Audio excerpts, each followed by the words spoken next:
কেবলমাত্র 3টে উপকরণ দিয়ে তৈরি এই সুস্বাদু সিমুইয়ের জর্দা খেয়ে বাচ্চা থেকে বুড়ো পর্যন্ত সবাই ফিদা হয়ে যায়। ঈদের মরশুমে তো সবার বাড়িতে কম বেশি সিমুই থাকবেই। এই জিনিসটা বানিয়ে দেখো, বাড়ির সবাই প্রশংসা করতে বাধ্য হবে। আমি বাজার থেকে এই সিমুইগুলো নিয়ে এসেছি। এটা হলো লাচ্ছা সিমুই। এখানে মোট 50 টাকা দামের সিমুই আছে, ঠিক এই পরিমাণের। আমি যেহেতু অনেক দিন স্টোর করে রেখে দেবো, তাই আমি একটু বেশি করেই নিয়ে আসলাম। এগুলো বানাতে একদম কম উপকরণ লাগে, যেগুলো সবার বাড়িতে থাকে। এটা হলো দারচিনি, এলাচ, আর লাগবে তেজপাতা, আর লাস্টে একটু চিনি লাগবে। কিভাবে কি দিতে হবে সেটা তোমরা পুরো ভিডিও দেখলেই বুঝতে পারবে। তো এখানে এই পাত্রটা নেওয়া হয়েছে, একদম কম ফ্লেমে আগুন থাকবে। তো এখানে দিয়ে দেওয়া হচ্ছে দারচিনি, এলাচ আর তেজপাতা। প্রথমেই দারচিনিটাকে একটু গরম করে নাড়িয়ে নিতে হবে, তারপর আমরা এরপরে একসাথে তেজপাতা আর এলাচ দিয়ে দেব।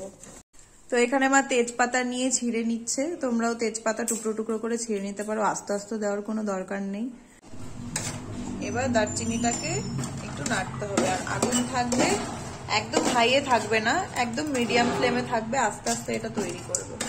দারচিনিটা একটু গরম হতে না হতেই দিয়ে দেওয়া হয়েছে এলাচ।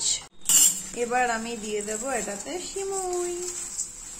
সিমুই দুধ দিয়ে রান্না করলেও ভালো লাগে না, কিন্তু আমার এইভাবে সব থেকে ভালো লাগে, কারণ এই জর্দাটা শুধুমাত্র লাচ্ছা সিমুই দিয়েই করা হয়, যেটা ঈদের পরে আর পাওয়া যায় না, তাই আমি বেশি করে নিয়ে এসেছি।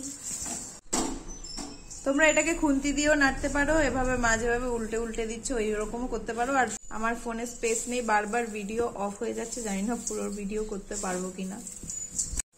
এরকম কিছুক্ষণ ধরে নাড়ালে আপনা আপনি একটা তেল ছেড়ে দেবে, কারণ লাচ্ছা সিমুই তেল তেলে হয়। তো আমি ভিডিওটা আগের থেকেই আমি সবকিছু বলে দিচ্ছি, কোনো রকম কোনো এডিট করব না, পুরোপুরি সামনাসামনি তোমাদেরকে দেখাবো কিভাবে এটা তৈরি করতে হয়, তাহলে তোমাদের বুঝতে অনেকটা সুবিধা হবে। তাই আশেপাশের নয়েজের জন্য অনেক অনেক সরি। এই দেখো অনেকটা বাদামি বাদামি কালার হয়ে যাবে, পুরোপুরি বাদামি কালার হলে বুঝবে যে তোমাদের জিনিসটা তৈরি হয়ে গেছে। একদম লাস্টে নামানোর প্রায় 30 সেকেন্ড আগে চিনি দিয়ে দিতে হবে, তাহলে টেস্টটা আরো দুর্দান্ত লাগবে। আর সব থেকে দুর্ভাগ্যের বিষয় হলো আজকে আমাদের বাড়িতে বাদাম নেই, যদিও কটা ছিল, কিছুক্ষণ আগে আমি আর মা খেয়ে ফেলেছি। তো লাস্টে অবশ্যই তোমরা বাদাম দেবে, আমি বাদামটা পরে অ্যাড করে দেবো। স্টোরেজ সমস্যার জন্য চিনি দেওয়াটা দেখানো হয়নি, এই জায়গাটায় চিনি দিতে হবে পরিমাণ মতো, একটু বেশিও দিতে পারো, যাতে চিনিটা হালকা গলে গিয়ে পুরো সিমুইয়ের মধ্যে আটকে আটকে যায়, তাহলে খেতে খুব সুস্বাদু হবে। আর চিনিটা লাস্টে জমে নিচে পড়েও থাকবে না, পুরো সিমুইয়ের মধ্যে এটা অ্যাবজর্ব হয়ে যাবে। চিনি দেওয়ার পর সঙ্গে সঙ্গেই তোমরা বাদাম দিয়ে এভাবে নাড়তে থাকবে। তার কয়েক সেকেন্ড, প্রায় 30 সেকেন্ড বা 1 মিনিট এভাবে নাড়িয়ে নামিয়ে ফেললেই হয়ে যাবে তোমাদের সিমুই রেডি। প্রায় 10 মিনিট মতো এরকম নাড়িয়েছে, কারণ আমাদের চিনিগুলোর সাইজ দানা দানা টাইপের, গোল ছিল না, তো চিনিটা যাতে ভালোভাবে গলে যায় তাই এটা করা হয়েছে।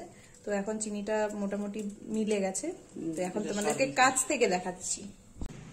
রেডি হয়ে গেল আমাদের আজকের সিমুইয়ের জর্দা, যেটা খেতে দুর্দান্ত। তোমরা ছোট ছোট যে চীনা বাদাম হয় সেগুলো ভেজে এটার উপর দিয়ে দেবে, তাহলে স্বাদটা আরো দ্বিগুণ হয়ে যাবে। আমি ডেকোরেট করার জন্য 2টা আমন্ড বাদাম দিয়ে দিয়েছি, তো দেখতে অনেকটা এরকম হয়েছে। দেখো চিনিগুলো পুরো মিশে গেছে। আর এটা শুধুমাত্র তোমরা লাচ্ছা সিমুই দিয়েই করবে, না হলে কিন্তু ভীষণ শক্ত শক্ত হবে, দাঁতের মাড়ির মধ্যে ঢুকে যেতে পারে। তো ভিডিওটা কেমন লেগেছে অবশ্যই জানাবে, আর তোমাদের যদি দেখে সুস্বাদু মনে হয় বা খেতে ইচ্ছা করে অবশ্যই বাড়িতে বানাবে, আর আমাকে কমেন্টে জানাবে যে কেমন লেগেছে। দেখা হচ্ছে পরের ভিডিওতে।